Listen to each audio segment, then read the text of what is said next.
Some men aren't looking for anything logical, like money. They can't be bought, bullied, reasoned, or negotiated with.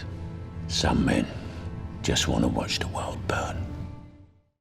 Welcome back to Thinking Critical. This is Wes, and it's time for my latest DC comic book review. Today, I'm going to be covering Dark Knight's death metal Robin King from Peter J. Tomasi and Riley Rossmo. I have not been the biggest fan of Dark Knight's death metal so far. Some of the tie-in comics have been much stronger than the regular main series for me, at least.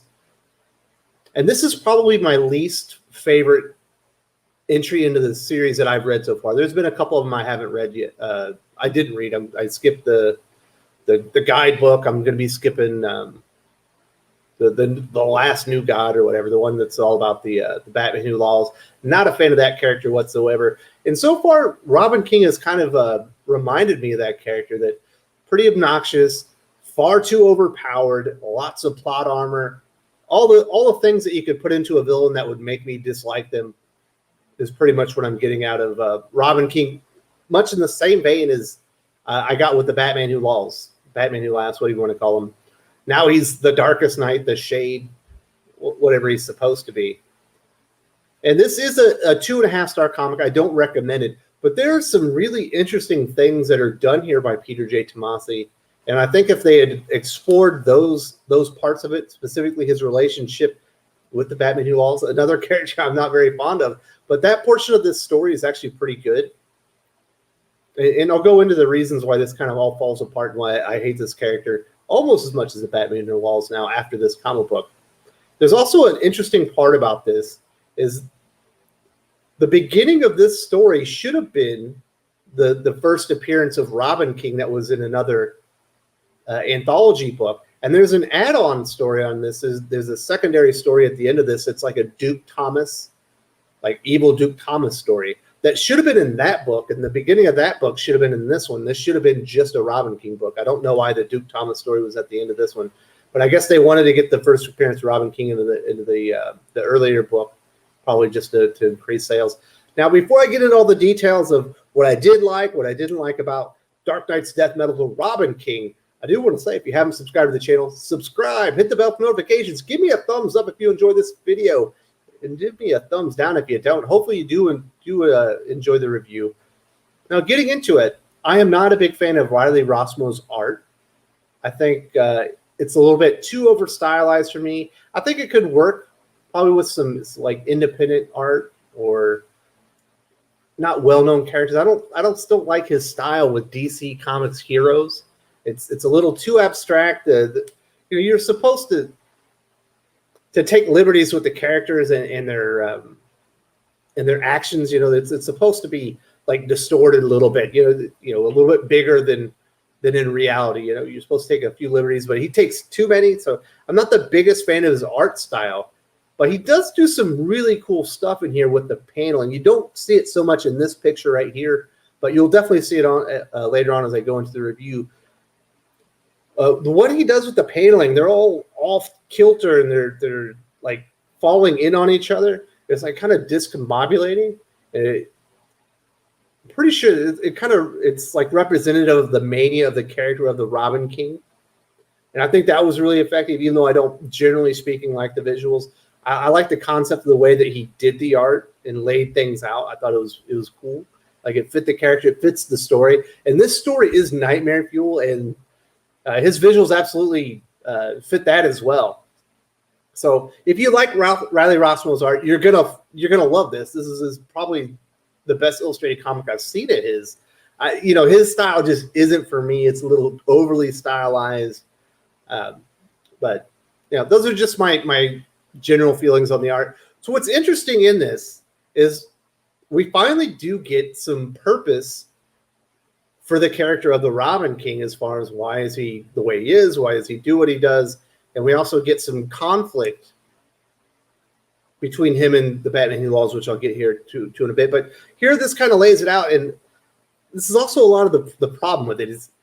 This is supposed to be at the beginning of this is like a 9-year-old character that it's a 9-year-old Bruce Wayne that murdered his parents in Crime Alley, and he's just evil personified from day one. And here he's got his own utility belt. He's already got an answer to every hero in the DC Comics universe, and that's something that plays out over and over and over in this comic book. It's really ineffective.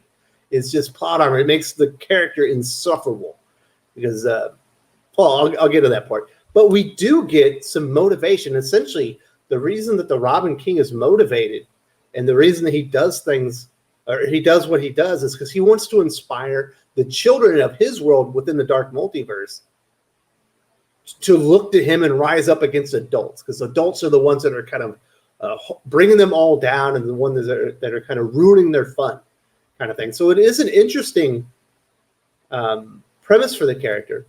We certainly get motivation here, which we haven't really had for the Robin King other than he's just crazy.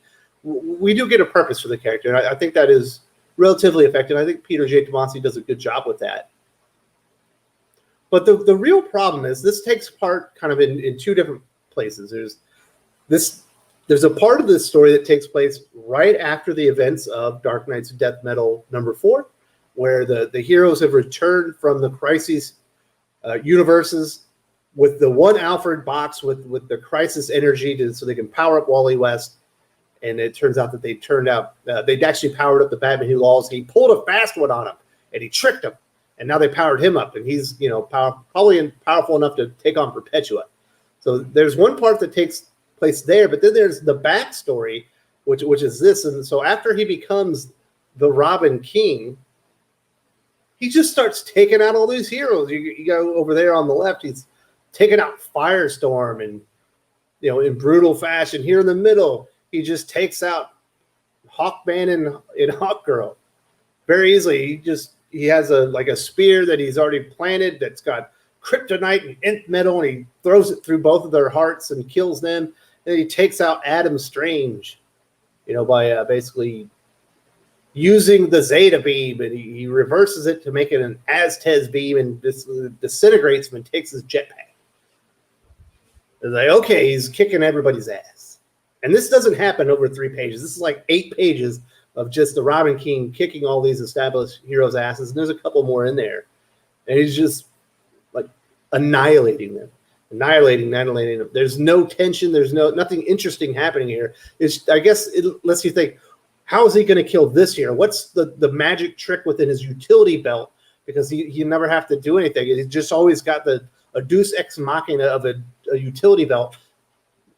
And might be one of the complaints about Batman as a character is he's so reliant on technology in his utility belt, he doesn't have to really do anything anymore. And I've said that certainly in my appraisal of the current state of Batman myself, that he everything just happens because he hits a button now. And that's what, the Robin King is. It's like the worst aspects of Bruce Wayne, like comic book writing tropes, are all rolled into this character, and it makes him very uninteresting.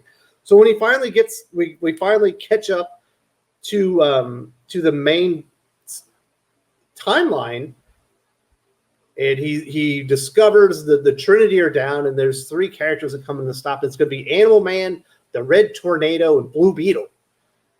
And he like with Animal Man, his wife and children eat him to death, because that would be a disgusting way to kill Animal Man. And the Red Tornado, he turns him into a real boy as he's spinning like a tornado. And obviously now that he's human, he's not a robot anymore. He basically twists himself into pieces and kills himself. And I believe Blue Beetle gets eaten by an enormous scarab or a beetle. They're like, okay, so he just dispatches them real quick. And then he puts on 3 rings. He's got a kryptonite ring. He's got a something pearl ring. Obviously that one's for Batman. And then he's got these 3 rings, and he just starts fucking annihilating the Trinity. Obviously this isn't the Dark Multiverse, and he's just annihilating. He's just beating them up. Every hero that he encounters in this comic book, he utterly destroys with no, he doesn't have to try. He's so good. He just destroy everybody. There's nothing interesting about it. It gets so boring and played out. By the time you get to this, my eyes were rolling into the back of my head. I was like, oh my God. Can we make this character more OP? I thought the fucking Batman Who Laughs, Batman Who Lolls was OP. Now we got this character who's just as OP. maybe a little bit more quippy and funny, maybe in some of his deliveries. And it's just, is the Batman Who Laughs not enough? We have to have another fucking insufferable version of Bruce Wayne in the multiverse that is just so powerful that he just destroys everybody. You know, he's got to answer for everybody. He needs to disintegrate Jonah Hex. He can fucking, you know, it's annoying. And it's very, this is the worst part of the comic. This is why it's a 2.5-star comic, not recommended, to a 4-star comic with art that I don't particularly appreciate, but that's done really effective, is because of this whole middle portion where he's just fucking destroying everybody. It's severely annoying if you're looking for good character progression and everything. He's too powerful. Way too powerful. But there is a really interesting part of the story, and I wish they had focused on this a lot more. And I will say this about Peter J. Tomasi, that some of the narrative that he's doing when he's not, it's actually really effective, like narrative that he's actually bringing along. But it's like the character itself ruins it. Obviously, we just talked about this part, but when he finally beats the Batman Who Laughs, he's destroyed all the heroes in his own universe. And the Batman Who Laughs, like, listen, like, you're kind of like in the Dark Multiverse. None of this is real. And he's like, well, I feel real. All the people I just killed probably think I'm real. And he's like, well, you're not really real. If you come with me, you can feel the real bones rattle. You hear the pouring of real blood or whatever. Would you like to come? He's like, I think I will. And he comes in there and he starts seeing the Batman Who Laughs for who he is, and he's caged up all these versions of Robin, and he's putting them through like tests, and he's taking versions of Batman throughout the multiverse, and he's testing them all to see who's worthy to kind of be a part of his Dark Knights. Like who can survive, who's willing to be the most psychotic to join up on his team. And the Robin King does not appreciate that. He feels like it's another adult holding him down. And he's like the only character I've ever seen, certainly the only Dark Knight I've ever seen, to actually stand up to him, which I thought was really interesting. Like the conflict between the Robin King and the Batman Who Lolls here before he becomes He Who Laughs, the Shade, whatever he is, the Darkest Night, was really interesting. I wish they would have explored this more and maybe just had a little bit of him destroying heroes left and right, because this was a much more interesting part of the narrative and gave a lot more insight into the character. And it was interesting seeing one of the Dark Knights stand up for himself.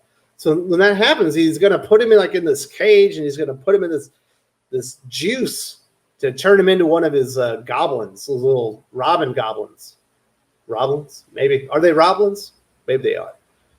And so he's got this pill, and it's in his mouth, and he's going to be able to hold a part of his mind when he does it. So when he comes out, he's not like a mindless drone. When he does that, he comes out, he's clearly different. He comes out, he's like, give me my crown. And he sends him out, and that kind of catches us up to where he's beating up the Trinity. And the Batman Who Laughs, the Shade Who Laughs, the He Who Laughs, fucking Darkest Night actually has to stop him. He's like, you can't kill the Trinity. I'm taking you back to my home world.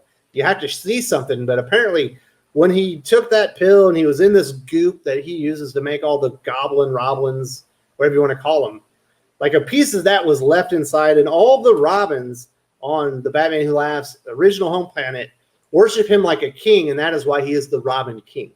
So we actually even got a pretty decent origin of the name. So there's, like I said, there's some interesting stuff in here. Peter J. Tomasi, I think, does the best that he can with what is given to him, with the character design or the character like what the character is and what they wanted to accomplish in this comic book. I just really wish he would have focused on this stuff here much more than him just trampling through all the heroes, because this was interesting. That stuff wasn't, as far as I'm concerned.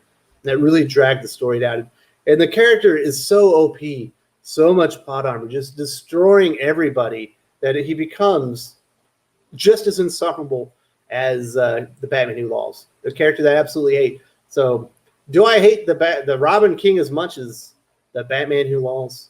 Not yet. But he's getting there. He's too OP. I hope this character dies with this event and we never see him again. Maybe people will look fondly on him.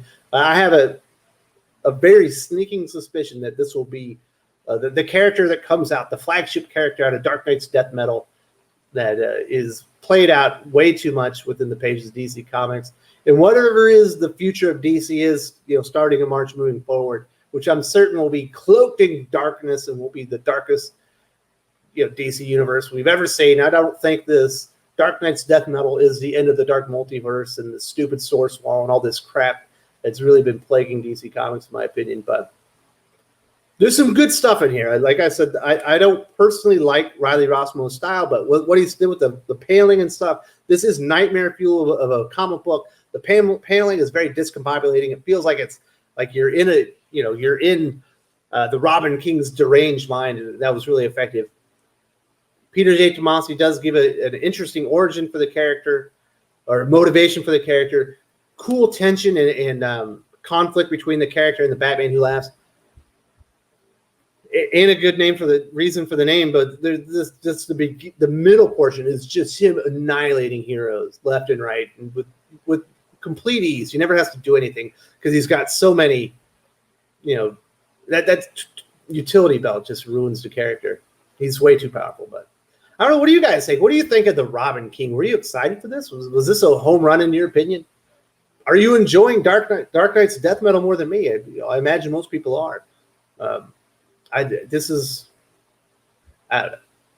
say this is an average to very, this is a below average event. This isn't living up to any of the hype, but apparently people are buying it and they're enjoying it. And for that part, I'm excited, but this has definitely not been my cup of tea. I'm tired of characters like this. I don't like the Robin King. He's too powerful. I don't like Batman Who Laws. Way too powerful. I find the characters insufferable. So hopefully this ends soon, but I do not believe that's going to happen. If you enjoyed this video, please give it a like. I would appreciate it very much. It helps us attract more views for the channel. Subscribe for future commentary, comic book news, and reviews. And don't forget to ring the bell for notifications. If you want to talk comics, movies, and much, much more, you can follow me on Twitter at Wes_from_TC. With that, Salamat Po, and I'm out.